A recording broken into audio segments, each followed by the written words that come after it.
त्रिपुरा की पहाड़ी अंचल में दो सुंदर बहनें रहती थीं। उनके बचपन में ही उनकी माता का स्वर्गवास हो गया था। उनके पिता अधाई पुरोहित थे। उन्होंने पत्नी की मृत्यु के पश्चात दूसरा विवाह नहीं किया। उन्हें भय था कि वे माता उनकी पुत्रियों की लालन पालन ठीक ढंग से नहीं कर पाएगी। पिता के स्नेह दुलार में पुत्रियों वाली अचाई पुरोहित की आमदनी बहुत कम थी। वो झूम खेती स्थान बदलकर लगाने वाली खेती के द्वारा आजीविका कमाता था। उसकी पुत्रियों भी पिता की परेशानी समझती थी, अतः वे अपने पिता से अनुचित मांग नहीं करती थी। वर्षा अस्तु में उनके कष्ट और भी बढ़ जाते थे। कई वर्षों से मकान की मरम्मत नहीं की थी। बरसात का पानी घर में घुस आता है। यूं तो घर उनका ऊंचे मचान पे था, किंतु पानी वहां भी पहुंच जाता था। एक दिन दोनों बहनें खेत से थक कर लौटी। पूरे घर में पानी भरा हुआ था। छोटी बहन के मुंह से आह निकली। वो तड़प कर बोली, दीदी अब हम क्या करें? ठहरो देखती हूँ, शायद कुछ मजदूर भात का बना त्रिपुरी भोजन पड़ा होगा, अभी उसे खाकर ही भूख मिटाते हैं, कहकर बड़ी बहन ने सांत्वना दी। बड़ी बहन ने थैला टटोला, किंतु खाने को कुछ नहीं मिला। सब कुछ पानी में खराब हो गया था।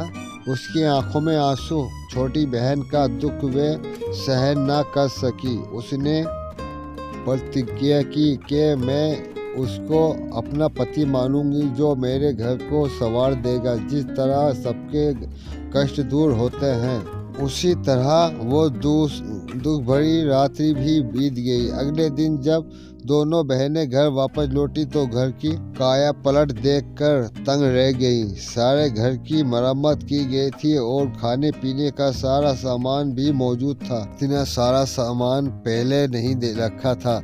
अचाई ने भी जब देखा तो उसके होश उड़ गए। साथ ही बोला कि ये एक ईश्वर की कृपा है, उससे तुम लोगों का कष्ट नहीं देखा गया, इसीलिए उसने हमारी सहायता की है। पिता तो भरपेट खाकर सो गए, किंतु बड़ी बहन उनके अनुमान से संतुष्ट नहीं थी।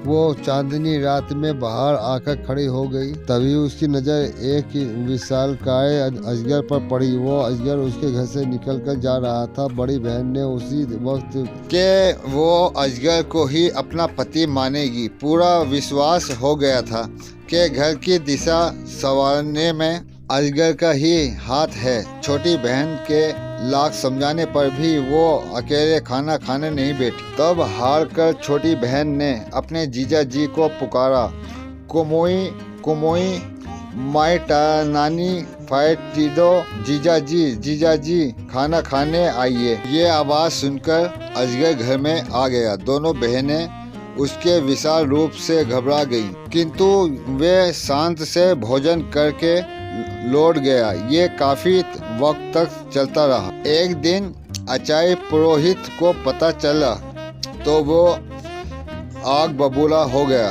उसकी सुंदरी बेटी एक अजगर को अपना पति मानेगी, ये उसके लिए तैयार नहीं था। जब बड़ी बेटी खेत में गई तो उसने छोटी बेटी से कहा, तुम रोज की तरह जीजा जी को पुकारो। छोटी ने समझा कि शायद ये मिलना चाहते हैं। उसने फिर आवाज लगाई, कुमुई कुमुई माइटा नानी फाइटिदो।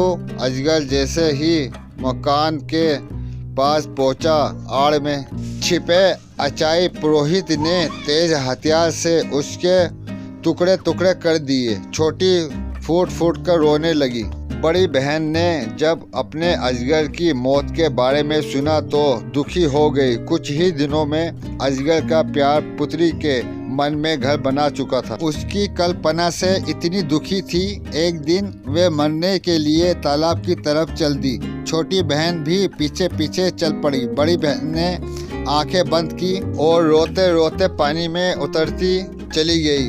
बेचारी छोटी बहन पुकारती रह गई, चिल्लाती मत जाओ दीदी। और बड़ी बहन दरिया में उतरती चली गई।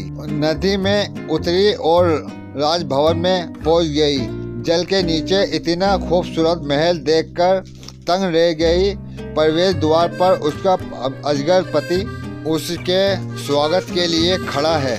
उसके बाद वे वहां पर ही अपनी दुनिया बसा ली। अगर हमारी वीडियो आपको पसंद आई हो तो हमारे चैनल को सपोर्ट करें।